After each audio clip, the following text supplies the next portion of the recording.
1989년 7월 19일 오후 4시 미국 아이오와주의 작은 도시 수시티의 공항.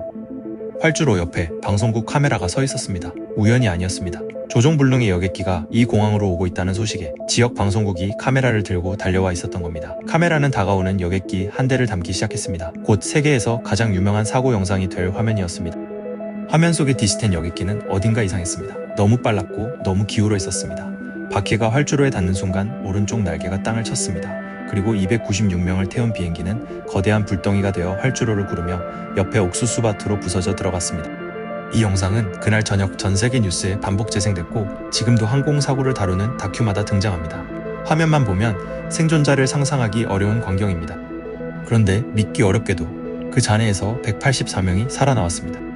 그리고 조사관들이 이 비행의 기록을 들여다봤을 때 놀라움은 반대 방향으로 커졌습니다. 이 비행기는 착륙 자체가 불가능한 상태였던 겁니다. 조종관도, 페달도, 그 어떤 조종면도 움직이지 않는 비행기. 지난 영상들을 보신 분이라면 기억하실 겁니다. 유압전멸, 일본 항공 123편을 추락시킨 바로 그 상황입니다. 123편에 비극이 있고 4년 뒤 같은 절망에 빠진 또 한 대의 여객기가 이번에는 활주로까지 날아왔습니다. 어떻게 날아왔는가? 그리고 활주로에 닿고도 왜 112명은 돌아오지 못했는가? 오늘은 그 44분의 이야기입니다. 1989년은 이 채널에서 두 번째 만나는 해입니다. 지난 영상 2부의 캐구어스가 그의 1월이었고 이 비행이 그의 7월입니다. 항공안전의 지형이 바뀌던 해였습니다. 그날의 시작으로 사고 당일 오후에 덴버 공항으로 돌아가 보겠습니다. 유나이티드 항공 232편은 덴버에서 시카고를 거쳐 필라델피아까지 가는 오후 비행기였습니다. 여름방학의 한복판이라 기내에는 가족 여행객과 아이들이 많았습니다. 캠프를 오가는 보호자 없이 혼자 여행하는 어린이 승객들도 여럿이었죠. 항공사의 어린이 혼자 여행 프로그램이 한창이던 시절이라 승무원들이 이름표를 단 아이들을 챙기고 있었습니다. 시카고에서 갈아탈 사람들, 동부의 집으로 돌아가는 사람들, 승객 285명에 승무원 11명, 모두 296명. 이날은 유나이티드의 성수기 증편으로 좌석이 빽빽하게 찬 날이기도 했습니다. 기체는 맥도날드 글러스 디시텐, 엔진 3개짜리 대형 여객기로 꼬리 한가운데에 2번 엔진을 이고 있는 독특한 실루엣의 기종입니다. 70년대 미국 하늘의 주력이었고 이 기체도 17년째 성실히 날아온 기체였습니다. 이 2번 엔진의 위치, 꼬리 날개 한복판이라는 자리를 기억해 두시기 바랍니다.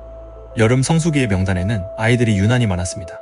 캠프에 가는 아이들, 조부모를 만나러 가는 아이들, 보호자 없이 혼자 탄 어린이만 여럿이었습니다. 통로 건너에는 프로 농구팀의 방송 캐스터 제리, 셰멜도 앉아 있었습니다. 동료와 함께 원래 타려던 앞편이 결항되어 이 비행기로 옮겨 탄 참이었죠. 표를 바꿔준 그 우연을 그는 평생 곱씹게 됩니다. 이 이름도 잠시 뒤 다시 나옵니다. 조종석에는 세 사람이 앉았습니다. 기장엘 헤인즈, 57세, 해병대 조종사 출신으로 유나이티드에서만 33년, 비행시간 3만 시간에 가까운 정년을 몇 해 앞둔 고참이었습니다. 부기장 윌리엄 레코즈와 항공기관사 더들리 드보락도 각각 수십 년 경력의 베테랑, 합쳐서 7만 시간이 넘는 조종석이었습니다. 그리고 이날의 232편은 그 7만 시간에 누구도 겪어본 적 없는 상황을 준비하고 있었습니다. 그리고 이날 객실에는 운명 같은 승객이 한 명 타고 있었습니다. 데니 피치, 46세, 유나이티드 항공의 디시텐 교관 조종사였습니다. 시뮬레이터에서 후배 조종사들을 심사하고 훈련시키는 일이 그의 본업이었죠. 이날은 일을 마치고 집에 가려고 일반석 승객으로 이 비행기에 오른 참이었습니다. 그에게는 남다른 습관이 하나 있었습니다. 세계의 사고 사례를 챙겨보고 그 상황을 시뮬레이터에서 직접 돌려보는 것. 일본 항공 123편의 유압 전멸 사례를 접한 뒤에도 그는 궁금했습니다. 조종면이 다 죽으면 정말 엔진만으로 다룰 수 있을까? 그래서 시뮬레이터에 그 조건을 넣고 혼자 연습해 본 적이 있었습니다. 그 연습이 쓰일 날이 오리라고는 본인도 생각하지 못했을 겁니다. 오후 2시 9분 232편은 정시에 덴버를 떠났습니다. 로키 산맥을 넘어 동쪽으로 시카고까지 2시간 남짓. 기내식 서비스가 끝나고 트레이가 거치고 오후에 나른함이 객실에 내려앉던 순항고도 37,000피트. 오후 3시 16분 커피잔이 놓이고 담요가 덮이고 잡지가 넘어가던 그 평온한 기내에 꼬리에서 폭음이 울렸습니다. 폭음과 함께 기체가 크게 흔들렸습니다. 객실 뒤쪽 승객들은 머리 위에서 뭔가가 뜯겨나가는 소리를 들었고 커피를 나르던 승무원들은 통로에서 휘청였습니다. 조종석 계기는 꼬리에 2번 엔진이 죽었다고 알렸습니다.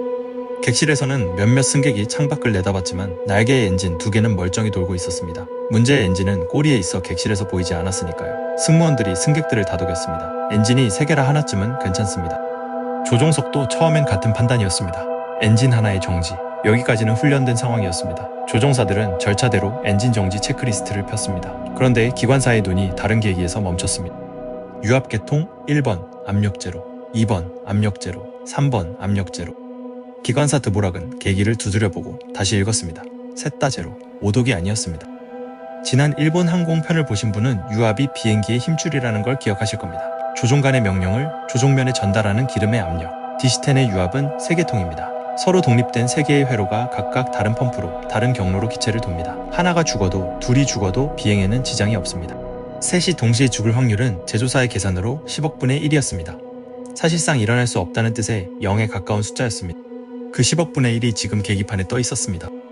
원인은 나중에 밝혀집니다. 꼬리 한복판의 2번 엔진, 그 심장인 펜 디스크, 지름 1m가 넘는 티타늄 원판이 회전 중에 통째로 쪼개진 겁니다. 분당 수천 회전의 원심력을 실은 금속 파편들이 산탄처럼 꼬리를 관통했습니다. 수평 꼬리 날개에는 얼음 몸통만한 구멍들이 뚫렸습니다. 그리고 하필 그 꼬리에는 새 유압 계통의 배관이 모두 지나가고 있었습니다. 서로 독립을 하던 새 회로는 지리적으로는 독립이 아니었던 겁니다. 10억분의 1이라는 계산은 새 배관이 한 자리에 모이는 그 몇십 센티미터를, 그리고 그 자리를 정확히 핥히는 산탄을 계산에 넣지 않았습니다. 유압액이 배관을 타고 전부 새어나가는 데는 몇 분이 걸리지 않았습니다. United 232 Heavy, understand, sir. You can only make right turns? That's affirmative.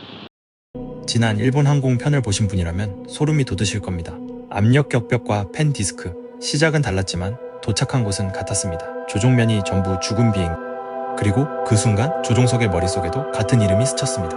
헤인즈는 훗날 인정했습니다. 유압 제로를 확인한 순간 4년 전 일본의 그 정보가 떠올랐다고. 그 비행기가 어떻게 끝났는지도요. 부기장이 조종관을 잡았지만 비행기는 답하지 않았습니다.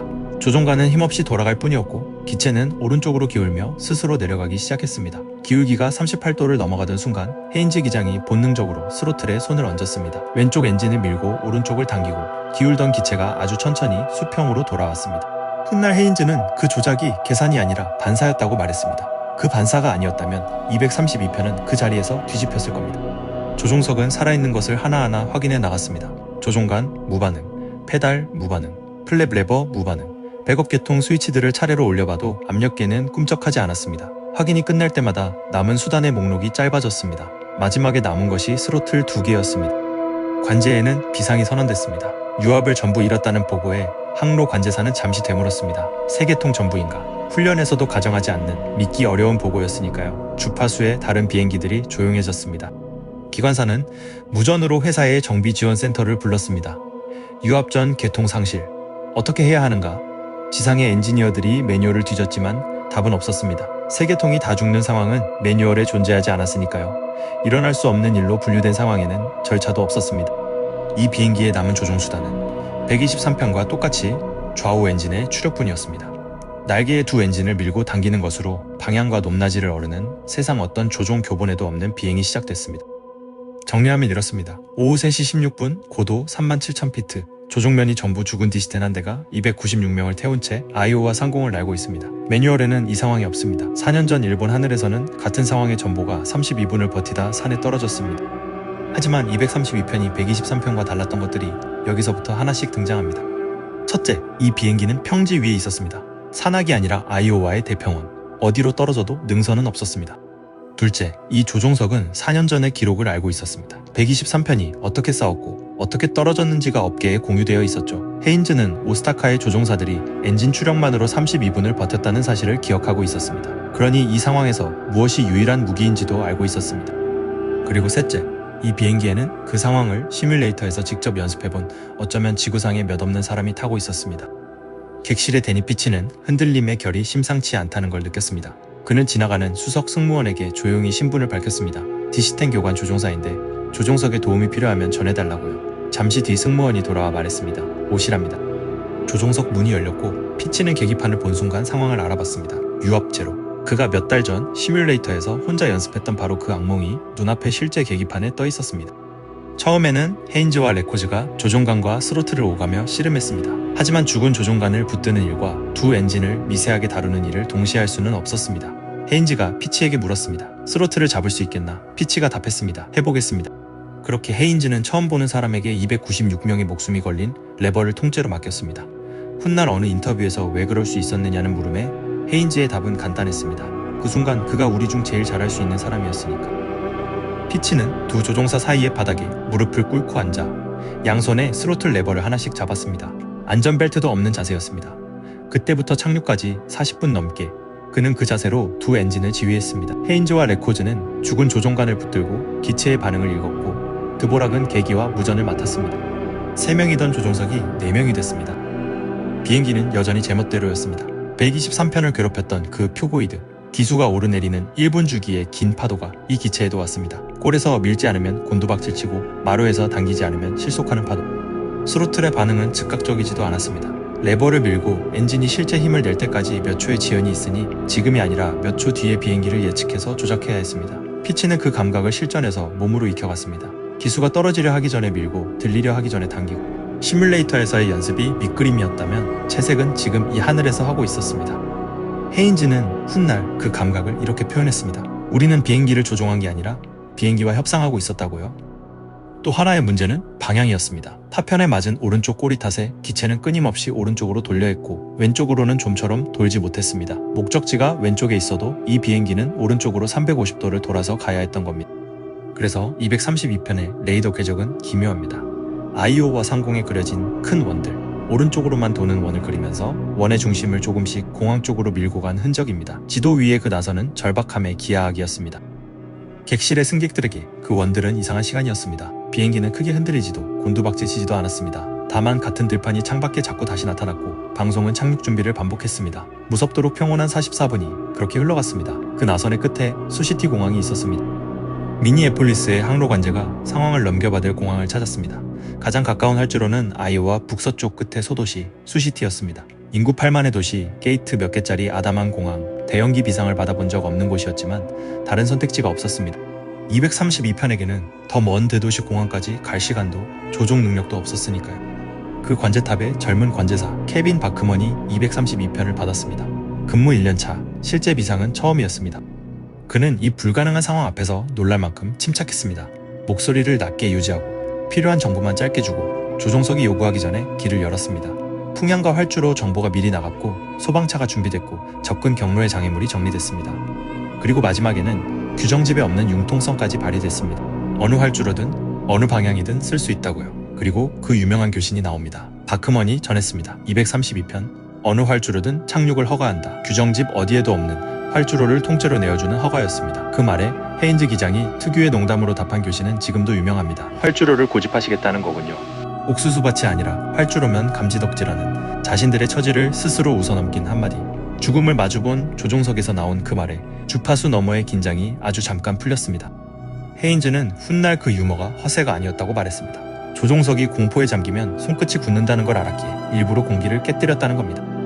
조종석 음성 기록에는 그 44분의 공기가 그대로 남아 있습니다. 짧은 지시들, 서로를 확인하는 물음들, 그리고 사이사이의 농담. 네 사람은 최악을 준비하면서도 서로의 목소리를 끝까지 평평하게 유지했습니다. 어이, 착륙하고 나서 맥주 한잔하지. 피치가 던진 그런 말들에 조종석은 웃음으로 답하며 스로틀을 조정했습니다. 수석 승무원 얀 브라운이 조종석에 들어갔다 나왔습니다. 상황을 브리핑 받은 그의 얼굴에서 승무원들은 이번 착륙의 무게를 읽었습니다. 8명의 승무원은 구역을 나눠 비상구 사용법을 다시 확인하고 탈출을 도울 건장한 승객들을 눈여겨봐 뒀습니다. 기내 방송으로 헤인즈 기장의 목소리가 나왔습니다. 엔진과 조종 계통에 문제가 있어 수시티에 비상 착륙한다. 거친 착륙이 될 것이다. 승무원의 지시를 따라달라. 담담한 목소리였지만 객실의 공기는 무거워졌습니다. 어떤 승객은 옆자리와 손을 잡았고 어떤 승객은 수첩에 가족의 이름을 적었고 어떤 승객은 지갑 속 사진을 꺼내봤습니다. 훗날 생존자들은 그 시간의 객실이 이상하리만치 조용했다고 기억했습니다. 울음소리 대신 낮은 기도와 속삭임이 오가는 객실이었다고요. 창밖 아래로는 7월의 아이오와가 펼쳐져 있었습니다. 바둑판처럼 나뉜 농지, 끝없는 초록의 옥수수. 몇십 분 뒤 그 초록이 어떤 의미가 될지 그때는 아무도 몰랐습니다. 긴 시간을 벌 수도 없었습니다. 남은 두 엔진이 언제까지 버텨줄지, 손상된 꼬리가 언제까지 붙어있을지 아무도 몰랐으니까요. 착륙 무게를 줄이기 위해 연료도 버렸습니다. 하늘에 연료를 뿌리며 232편은 수시티를 향한 나선을 이어갔습니다. 고도를 낮추는 일부터가 고개였습니다.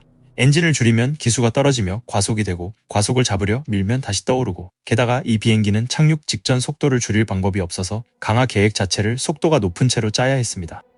피치와 헤인즈는 파도의 마루와 골을 세어가며 활주로에 닿는 순간이 파도의 잔잔한 구간에 걸리도록 타이밍을 재고 있었습니다. 객실에서는 승무원들이 착륙 준비에 들어갔습니다. 충격 대비 자세가 안내됐고 혼자 탄 아이들 옆에는 어른 승객들이 옮겨 앉았습니다. 부모들은 아이를 끌어안았습니다. 좌석이 없는 무릎 위에 아기들이 4명 있었습니다. 당시 규정상 2살 미만은 표 없이 부모 무릎에 탈 수 있었고 지금도 대부분의 나라에서 그렇습니다.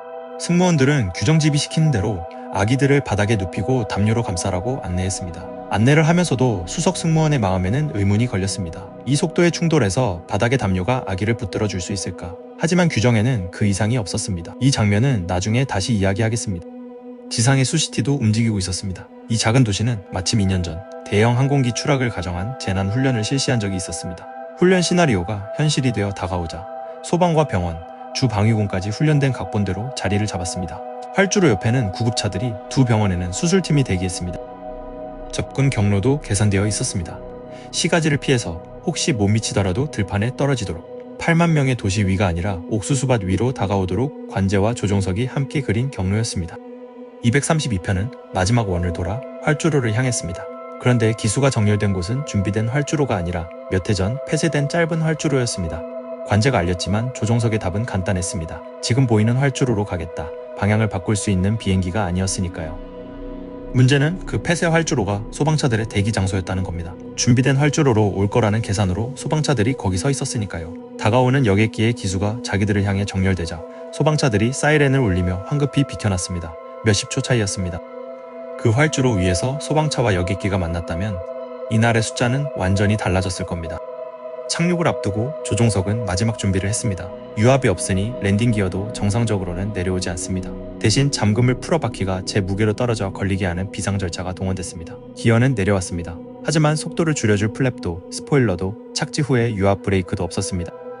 속도는 정상 착륙의 1.5배, 하강률은 3배.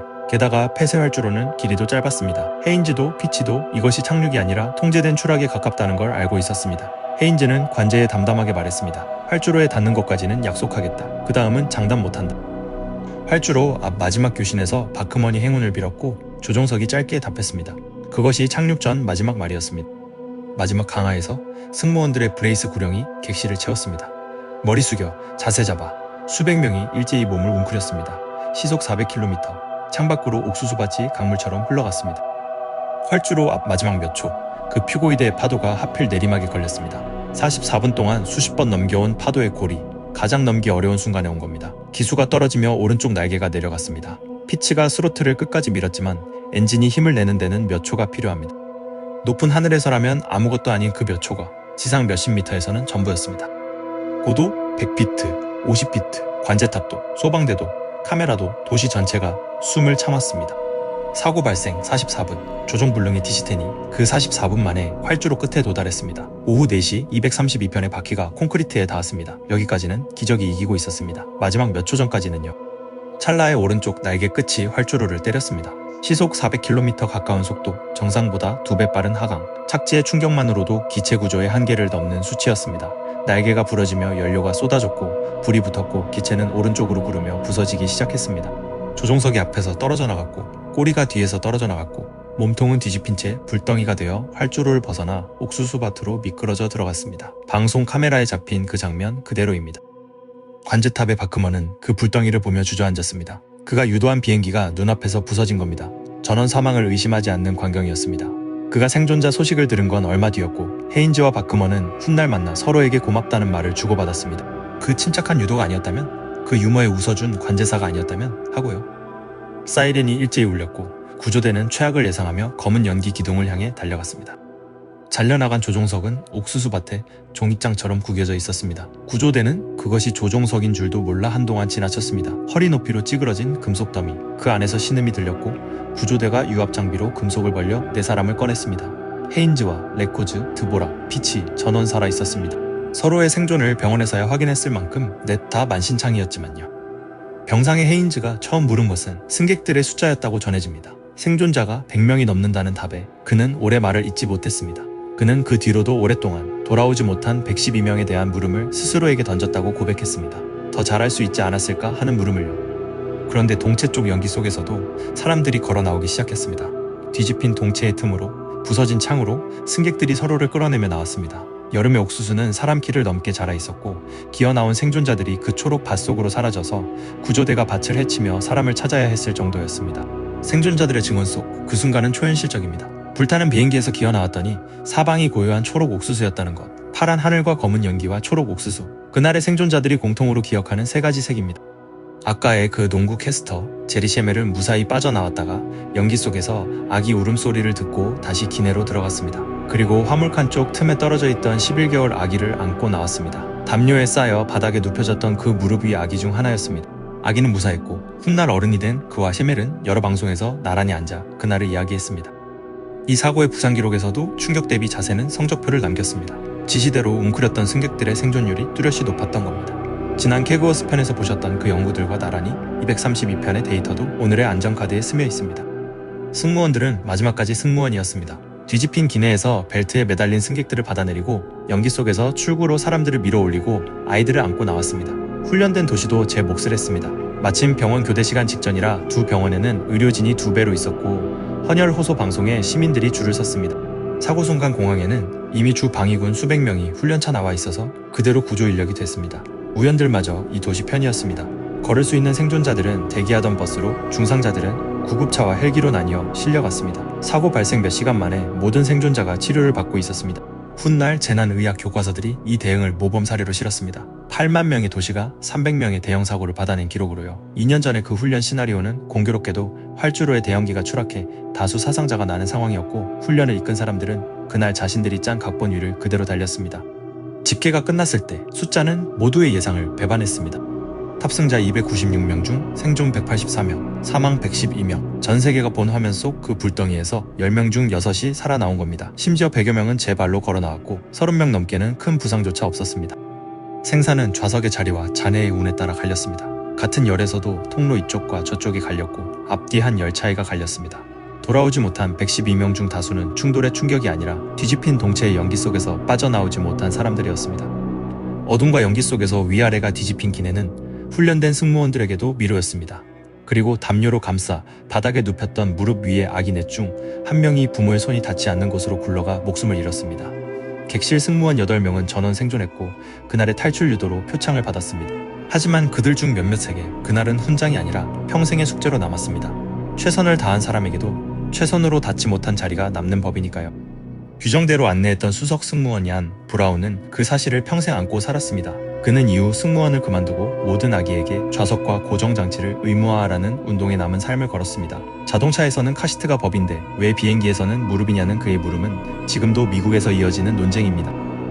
화면 속에서 불덩이가 된 비행기에서 184명이 살아나온 이 사고를 사람들은 불가능한 착륙이라 불렀습니다. 이 이야기는 훗날 책과 다큐멘터리, 그리고 할리우드 영화로도 만들어졌습니다. 하지만 헤인즈는 평생 영웅서사를 정정하며 살았습니다. 운과 팀워크, 그리고 준비된 도시가 함께 만든 결과였다고요. 그는 그 운을 이렇게 세곤 했습니다. 낮이었고, 날씨가 맑았고, 평지였고, 훈련한 도시였고, 교관이 타고 있었다. 그중 하나만 없었어도 하고요. 연기가 가라앉기도 전에 NTSB 조사관들이 수시티에 도착했습니다. 활주로와 옥수수밭에 흩어진 잔해에는 번호표가 붙었고 블랙박스가 워싱턴으로 날아갔습니다. 꼬리에서 회수된 파편들은 경납고 바닥에 기체 모양대로 펼쳐졌습니다. 이번 엔진 자리의 잔해에서 펜 디스크만 사라졌다는 사실이 조사의 방향을 일찌감치 일러줬습니다. 조사는 두 방향으로 진행됐습니다. 하나는 유압 전멸에서도 착륙까지 간 과정, 다른 하나는 애초에 왜 펜 디스크가 쪼개졌는가. 문제는 그 디스크가 현장에 없었다는 겁니다. 37,000피트에서 쪼개진 원판은 아이오와의 들판 어딘가로 떨어져 사라졌습니다. 조사관들은 레이더 기록으로 낙하 범위를 계산해 수색대를 돌렸고 항공사는 현상금까지 걸었습니다. 헬기가 들판 위를 훑고 자원봉사자들이 밭고랑을 걸었지만 여름 내 아무것도 나오지 않았습니다. 답은 계절이 가져왔습니다. 석 달 뒤인 10월, 옥수수를 수확하던 농부의 콤바인 앞에 그것이 나타났습니다. 1m짜리 티타늄 원판이 반으로 쪼개진 채 밭 한가운데 박혀 있었던 겁니다. 37,000피트에서 떨어진 300kg의 금속이 여름 내 옥수수 사이에 숨어 있었던 거죠. 무성한 여름 옥수수가 그 위를 덮고 있었던 거죠. 조사관들이 몰려왔고 원판은 곧장 실험실로 옮겨졌습니다.